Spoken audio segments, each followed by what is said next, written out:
If you've ever had terrible stage fright, picking up your guitar and playing for other people, or playing for multiple people, or getting up on stage, in this video, I'm going to tell you what I do to not only help me get over that fear, but also when I'm on stage, how to step in the role more of a entertainer or an artist as a lead guitar player.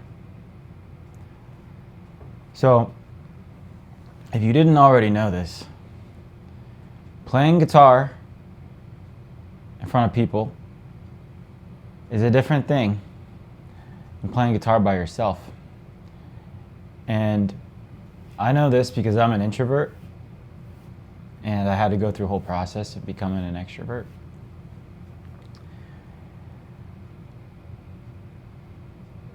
But what really helped me get over my stage fright, and I still get it. I have a show today, actually. I have a show tonight, 7:30. The lead singer's coming to pick me up in 20 minutes. I gotta pack my pedal board, my guitar, my amp. We're gonna go play live. So, speaking to you from a point of this is what I do, and if you want to do this too, you know, I have a lot of respect for you for getting up on stage, putting yourself out there and expressing yourself. And hopefully, if you're a lead guitar player, melting some faces. Because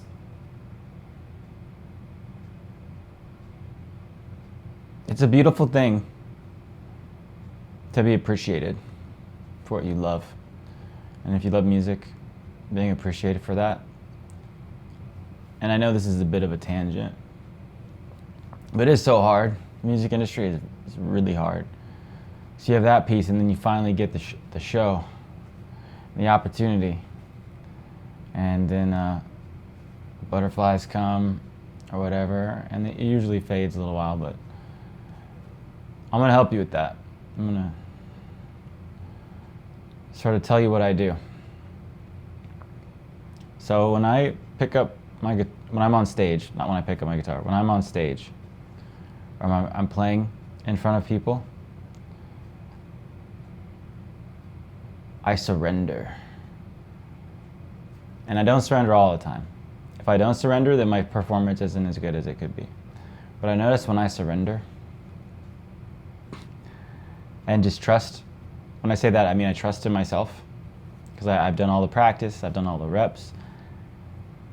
That is when an amazing show happens. And that's one reason why I'm such a believer of repetition, repetition, repetition, repetition. Because nothing beats that, because the more, it's like you're building up a fuel gauge when you do so many repetitions, and then like you have plenty of fuel because you don't have to, you've taught yourself to be efficient. So it's like, I'm trying to think of a metaphor for this. I probably can't think of a metaphor off of the spot, but when you build those sets and reps, it's how you get confidence. And then when you play your first show, I can tell you about my first show. We couldn't get into the venue at first because we didn't have a demo. So Blake and I, we somehow put a demo together in Cubase, which is a software. I think it's called something else now. We had a drummer who helped us with it. His name is Justin. We got a little EP together. And we gave that EP to the venue. They listened to it. And then we just waited. And then eventually they got back to us. They're like, oh, we got a show for you guys if you want to open up. So I was like, whoa, okay, here we go. We're playing our first show. And we arrived there. There's nobody in the venue. Because you get there early, right? And then some time passed. We did our sound check, which I had no idea what I was doing. And it's cool. It's super cool because everybody's super helpful. Normally, if you're new, people will be nice to you. It's the sound guy. Most sound guys are always cool. If you'd never met a sound guy before, sound guys are always cool. Just don't. Don't want to just pull your cable at the end. I had a habit. I gotten the look a few times, so don't. After this, don't just turn on your tuner or turn off your volume before you pull your cable. Anyways, we did the sound check and it was going good. Everything was fine. And then 30 minutes passed, 45 minutes passed, and then the place is starting to fill up. And the band we were opening up for was like a ska band. This was back in the 2000s. Wow. I'm getting old. But yeah, I got up on stage. My hands were shaking the entire time, literally, but I trusted in my instincts. And I hadn't surrendered at that point, but eventually, over time, and doing this enough times, I found that when I can just let go and not be afraid to make a mistake. If I make a mistake, knowing how to correct it. And there's no real shortcut to that, except repetition and doing it and putting yourself out there and exposing yourself, whether it be open mics or you're actually doing gigs with other artists. But yeah, this video is kind of hits home for me because I'm gonna go play tonight and I'm gonna do it. I'm gonna face my fears.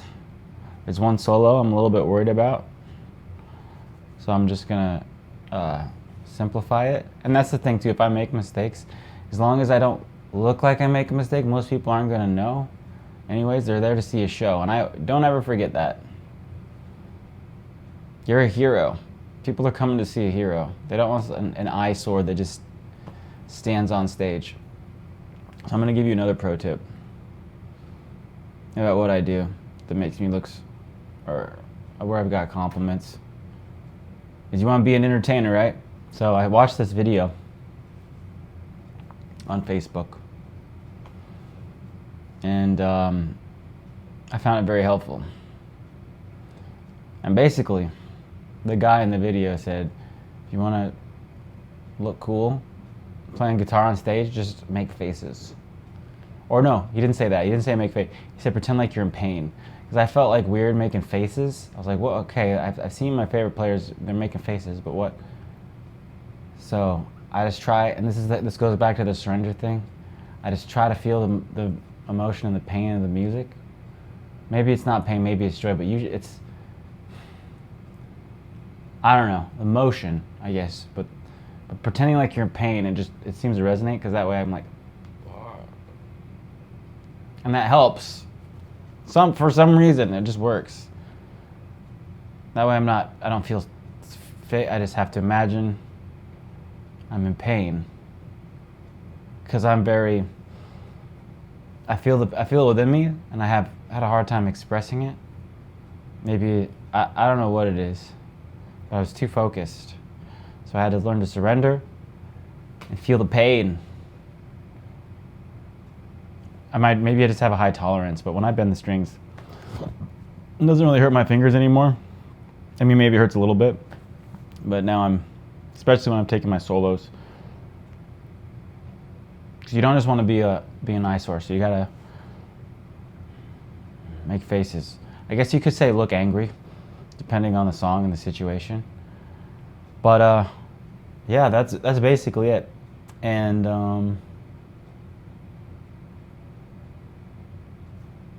I don't know what to say really, other than if you are in that situation and you're afraid, because fear is what stops us all, and one of the number one fears is fears of the unknown. So you don't know what's going to happen when you get up on stage, play. Chances are you're not going to get booed off, or you freeze. Whatever you do, don't freeze and walk off. That's terrible, but you only know that you'll probably feel the heat and the nerves going all through your body. And then you just get natural with it. And that's all the artists ever They didn't just do it first try. I'm noticing with the band I'm working with, the artist, he's getting more comfortable with it. Just over time. It's exposure therapy. So you don't want to wait any longer. I know that sounds like common sense, but you got to go out there and make it happen. And if you're a lead guitar player and you're looking for more confidence on the fretboard and how to really navigate and have complete precision, control, and freedom, so you no longer are afraid of making mistakes, and you can have a trust in every key you're in and do what the pros do, I have a video. Hopefully it's right there that you can go check out. And yeah, you should go check out that video.